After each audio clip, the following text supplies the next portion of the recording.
Pemirsa, aturan baru pembelian LPG 3 kg semakin diperketat. Kini masyarakat hanya bisa membeli LPG subsidi di pangkalan resmi milik Pertamina. Lalu apakah aturan ini menguntungkan atau justru mempersulit masyarakat? Sudah bergabung bersama kami Ketua Harian Yayasan Lembaga Konsumen Indonesia atau YLKI, Bapak Tulus Abadi. Selamat siang, Pak Tulus. Ya, selamat siang Mas Huda. Terus bisa dijelaskan nih respon YLKI terkait dengan aturan ini seperti apa? Apakah setuju, Pak? Ya, pertama ini bukan soal setuju atau tidak, tetapi kita harus sikapi secara rasional. Kalau argumennya mikro, memang ini bisa menguntungkan konsumen di satu sisi ya, karena harganya bisa lebih murah kalau di pangkalan dan volume takarannya pun bisa lebih presisi. Tetapi constraint-nya adalah mengingat jarak yang jauh efeknya. Kalau kemudian harus beli ke pangkalan, ini yang saya kira juga harus dipikirkan secara masak terkait dengan kebijakan ini. Ya, sebenarnya sudah didorong agar pengecer-pengecer juga bisa menjadi pangkalan dengan syarat yang ada gitu, sehingga banyak pangkalan yang mudah dijangkau oleh masyarakat gitu. Nah, karena itu ini saya kira pemerintah harus memikirkan dan mungkin juga Pertamina bagaimana mengupgrade pengecer-pengecer itu menjadi pangkalan yang memenuhi syarat sehingga akses masyarakat bisa lebih gampang. Karena dalam konteks energi ini kan bukan soal harganya saja, bukan soal ketersediaan, tapi juga akses yang gampang. Memang saya juga memikirkan kalau itu di luar Pulau Jawa misalnya, itu kan tentu sangat jauh ya.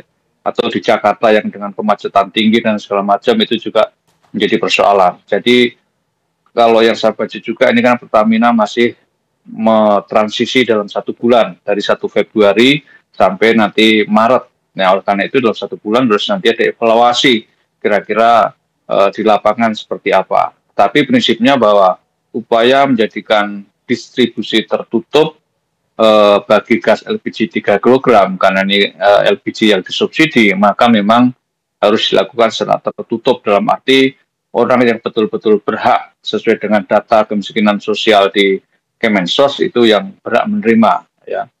Dan itu yang mungkin apakah harus dengan mekanisme atau sistem yang sekarang atau bisa menggunakan barcode misalnya yang diterapkan di mobil misalnya ya, di industri di SPBU. Nah, ini saya kira menurut saya terbuka kemungkinan untuk tetap mengevaluasi adanya kebijakan ini gitu. Baik. Pak Tulus, aturan ini dibuat agar atau bertujuan ini agar subsidi ini bisa tepat sasaran seperti yang diinginkan oleh pemerintah. Nah, ini apakah hal ini bisa dicapai oleh pemerintah dengan aturan seperti ini, Pak Tulus?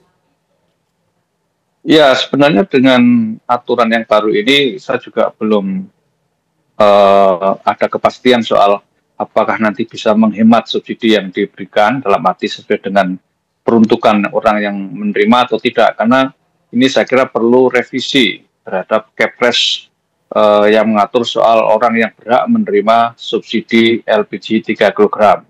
Di dalam Kepres itu saya lihat masih abu-abu, hanya disebutkan sebagai rumah tangga dan juga usaha mikro. Dan rumah tangga apa itu yang belum disebut secara jelas di Kepres tersebut. Nah, ini saya kira harus ditegaskan dengan Kepres sehingga rumah tangga kategori apa yang berhak dan tidak berhak untuk menerima dan menggunakan LPG 3 kg. Gitu. Baik.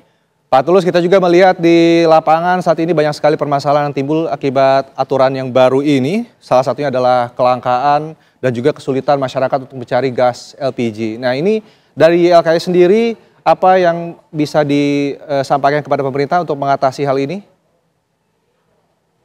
Sebenarnya kalau dalam konteks ini, seperti tadi kata pangkalan itu, dugaan saya memang tidak terjadi kelangkaan ya, karena kan kecuali pemerintah mengurangi jumlah tabung yang beredar.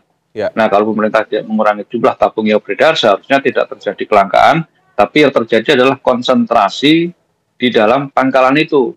Ya, karena tadinya di pengecer-pengecer, kemudian di pengecer tidak boleh, sehingga terkonsentrasi di pangkalan, sehingga orang yang nyarinya di pengecer akhirnya tidak ada dan merasa langka.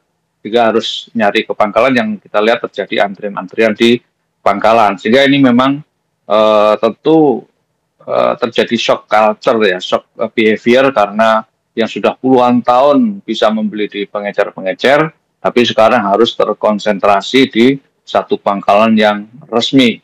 Nah, ini saya kira memang nantinya perlu evaluasi kira-kira apakah akan semakin distortif di lapangan atau perlahan-lahan juga masyarakat bisa mengakomodatif atau adaptif dengan cara yang baru.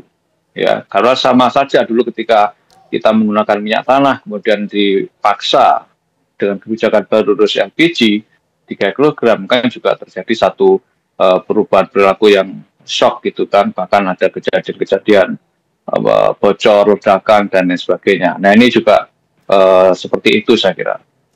Baik, terima kasih Pak Tulus Abadi, Ketua Harian Yayasan Lembaga Konsumen Indonesia telah bergabung bersama kami di Kabar Siang. Kita harapkan ada evaluasi dari pemerintah terkait dengan permasalahan antrian yang panjang di pangkalan resmi LPG. Terima kasih Pak Tulus.